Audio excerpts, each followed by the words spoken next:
Okay, in order to fix my funny air dryer blowdown, I picked up Halodex kit. This is a desiccant filter, which was recommended as a must by a YouTube friend. If you're gonna go in this far, put in a filter on it. And then in here is a replacement check valve and internal filter. So hopefully we can do this in frame, where I'll just pop the main filter off. Everything inside won't look all nasty and talcumy up, and I can pop that blowdown out, and it'll also be awesome. Otherwise, then I got to pull it out of the truck and take it to the bench and clean stuff. But we won't know till we get that first filter off.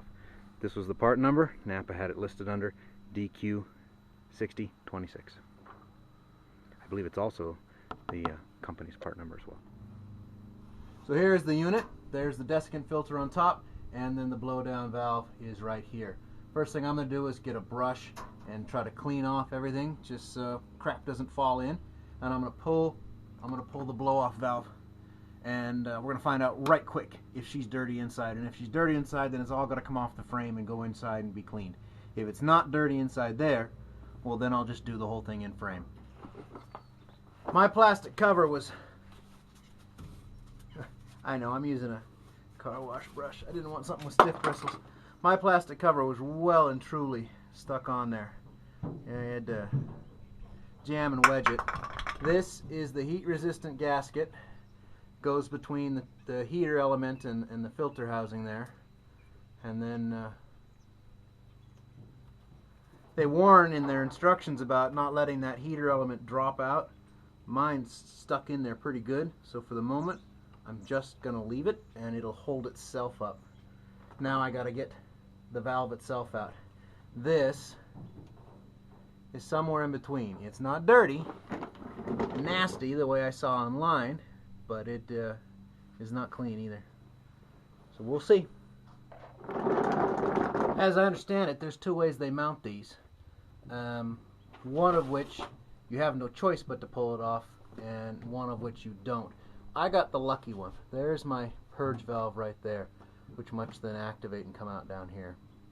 So the next step is with an 11/16 wrench or socket is to pull that bad boy out. Now you're going to want to pull the drain plugs. The instructions say they'll be 5/16 Allen. Mine are actually square, but I guess if you have a newer model, you have one. I have one. I guess mine's a newer model. If you have an older model, you have two. So I don't see that on the manual. I'm not sure what that is, and I don't know why. Maybe I'm reading it wrong or something, or they just didn't show it. But it looks like it's supposed to have a cap over it, so I'll have to do some investigating. But I'm going to pull that drain plug and look for debris. And if you have debris inside, then you can't just replace the desiccant filter and the internal filter. You got to open it up and go deeper and clean out the system, because it means that you've sucked crap down inside. So I'm hoping there's no nastiness when I pull out my plug. Alright, I got lucky, and my plug clean as a whistle. Now, what it was a 5/16 square. Yeah, I didn't have one. I used a piece of 5/16 keyway and a wrench to get it out, but I will be replacing it with a standard pipe plug, because it's just much more likely to have the proper wrench in the truck for that than I am going to have a random hunk of big keyway that I can use. So if you're going to do this, you should keep that in mind. You might need to grab something that's 5/16 square that you can use to pull that out. Now it's time to pull the desiccant filter off and peek inside. And I'm just going to use a big strap wrench, and I'm going to hope that a big strap wrench is big enough. Otherwise, I got a pair of channel locks. Ooh. I'm not sure that my strap wrench is up to the job. Certainly I'm going to need more leverage than I can get with the camera here. So I'm going to go ahead and turn the camera off, swear at this for a bit, and then I'll turn it back on. Whoa, that was a lesson in over tightening. None of my stuff was big enough. I had to crush it and then get a great big pair of channel locks around it.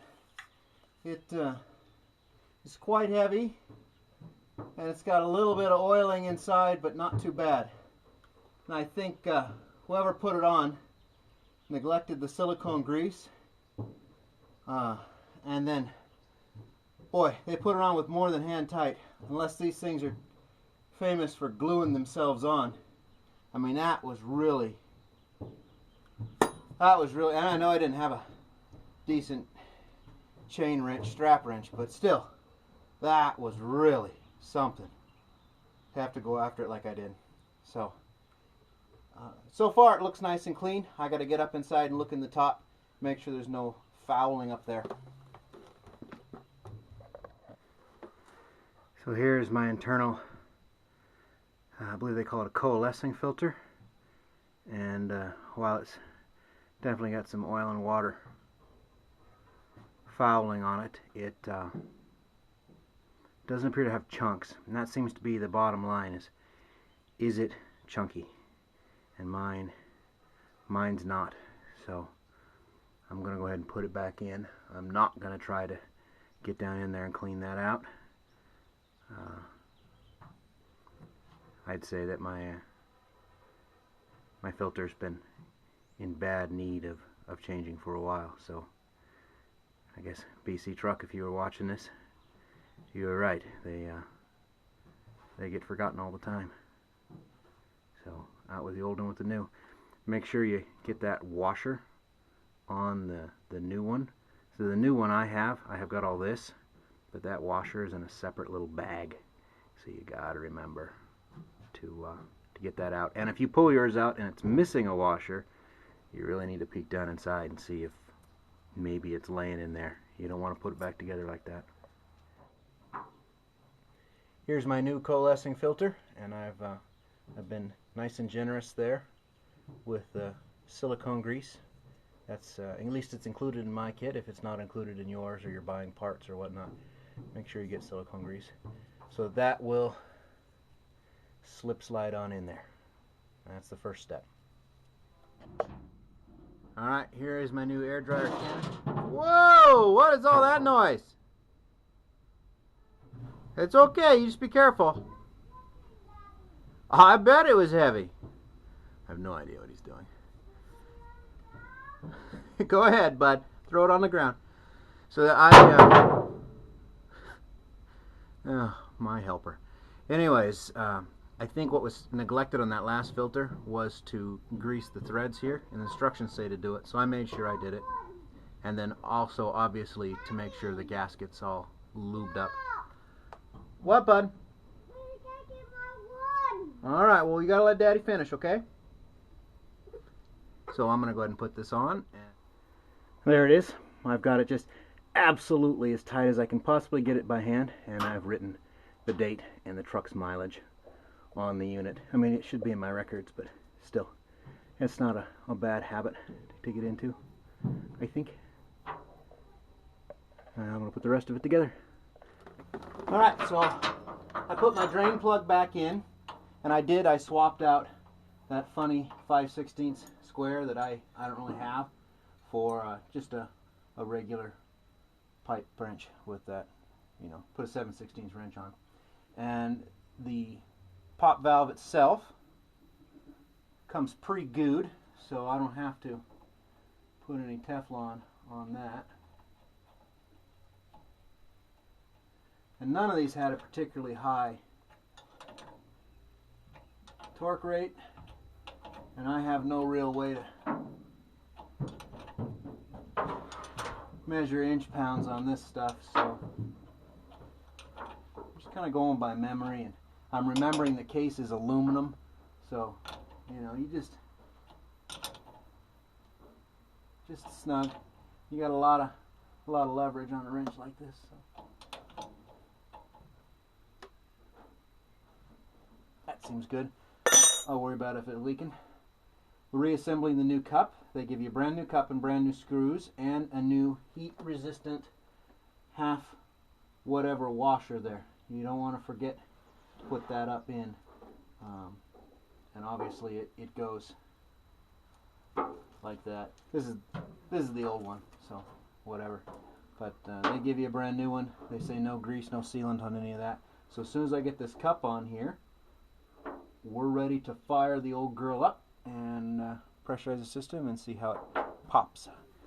And listen for leaks or watch for bubbles, whatever I do. All right. I'll come up and I'll kiss your owie in a second, okay? Do you need a Band-Aid? You need a Band-Aid, you sure? Does it need a mommy kiss? Mommy kisses make it better. Nope. Okay. Daddy, please get my blue sock. I want some soap, Daddy. Okay, bud, hold on. So there's the new cup on. There is the new purge valve. It's got a new, well, 2 new filter elements inside. Now, if this doesn't solve the issue, underneath here is, I guess, what they call a turbo valve. Anyways, that's the one with the big spring behind it. So if this doesn't make her all purr like a kitten, then it's got to come off the truck and be disassembled. I won't have to replace any of these parts, but I will have to buy or clean out or whatever that turbo valve. But mine looked greasy, but it didn't look bad. So I think we're going to be okay. We'll find out here in a second when I fire it up.